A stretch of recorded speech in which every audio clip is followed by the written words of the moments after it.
ইরানের কাছে কি চলে এসেছে নতুন কোনো অস্ত্র, যাকে এই দেশটি বলছে আসন্ন যুদ্ধের সময় শত্রুদের জন্য আরও বড় চমক? আর কি হতে পারে সেই চমক?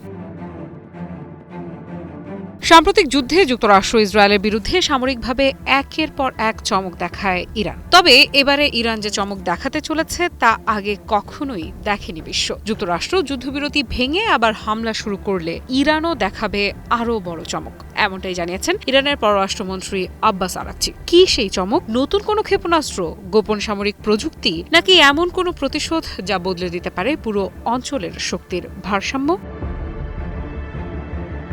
ইরানের পররাষ্ট্রমন্ত্রী আব্বাস আরাকচি সম্প্রতি সামাজিক যোগাযোগ মাধ্যম এক্সে এক বিস্ফোরক পোস্টে এই হুঁশিয়ারি দেন। তিনি দাবি করেন, সাম্প্রতিক যুদ্ধে যুক্তরাষ্ট্রের বহু আধুনিক যুদ্ধবিমান ধ্বংস হয়েছে। আর সবচেয়ে বড় দাবি, প্রথম যে মার্কিন যুদ্ধবিমানটি ভূপাতিত হয়েছিল সেটি ছিল অত্যাধুনিক F-35, বিশ্বের সবচেয়ে শক্তিশালী স্টেলথ ফাইটার জেটগুলোর একটি। আরাকচির ভাষায়, ইরানের সশস্ত্র বাহিনী সেই বিমান গুলি করে নামিয়েছে।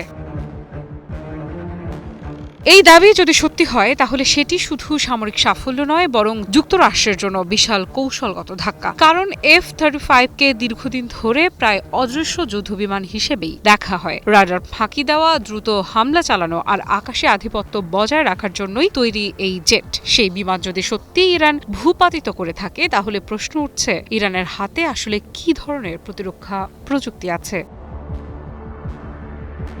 আরাকচি এখানেই থামেননি। তিনি বলেছেন, এই যুদ্ধ থেকে ইরান অনেক নতুন অভিজ্ঞতা ও জ্ঞান অর্জন করেছে, আর ভবিষ্যতে আবার হামলা হলে ইরান আরও শক্তিশালী জবাব দিতে প্রস্তুত। তার কথায়, আমরা এবার আরও বড় চমক দেখাতে বাধ্য হব, এই একটি বাক্য এখন আন্তর্জাতিক মহলে নতুন উদ্বেগ তৈরি করেছে।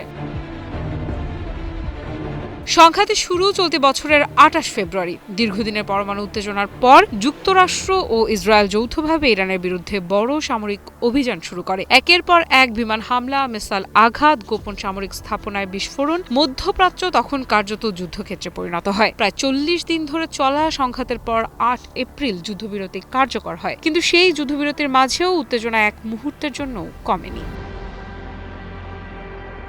মার্কিন প্রেসিডেন্ট ডোনাল্ড ট্রাম্প বারবার ইরানকে হুঁশিয়ারি দিয়ে আসছেন। সম্প্রতি হোয়াইট হাউসে সাংবাদিকদের প্রশ্নের জবাবে ট্রাম্প বলেন, তিনি আশা করেন আর যুদ্ধ করতে হবে না, তবে প্রয়োজন হলে ইরানের ওপর আরও বড় আঘাত হানতে যুক্তরাষ্ট্র প্রস্তুত। আর ঠিক কয়েক ঘন্টার মধ্যেই আসে আরাকচির পাল্টা বার্তা। অর্থাৎ দুই পক্ষের ভাষা এখন আবারও যুদ্ধের দিকেই ইঙ্গিত করছে।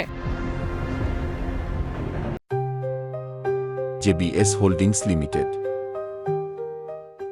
বিশ্লেষকেরা বলছেন, এই সংঘাত শুধু ইরান আর যুক্তরাষ্ট্রের মধ্যে সীমাবদ্ধ নয়, এর সঙ্গে জড়িয়ে আছে ইসরায়েল, পারস্য উপসাগর, তেলের বাজার, এমনকি বৈশ্বিক নিরাপত্তাও। কারণ মধ্যপ্রাচ্যে নতুন করে বড় যুদ্ধ শুরু হলে বিশ্ব অর্থনীতি থেকে শুরু করে জ্বালানি বাজার সবকিছুর ওপর তার প্রভাব পড়বে। তবে এখন সবচেয়ে বড় প্রশ্ন, ইরানের সেই বড় চমক আসলে কি? নতুন হাইপারসনিক ক্ষেপণাস্ত্র, গোপন ড্রোন প্রযুক্তি, নাকি এমন কোনো প্রতিরক্ষা ব্যবস্থা যা পশ্চিমা বিশ্ব এক পুরোপুরি জানেই না? আফ্রিদা ইফরাত, নিউজ 24।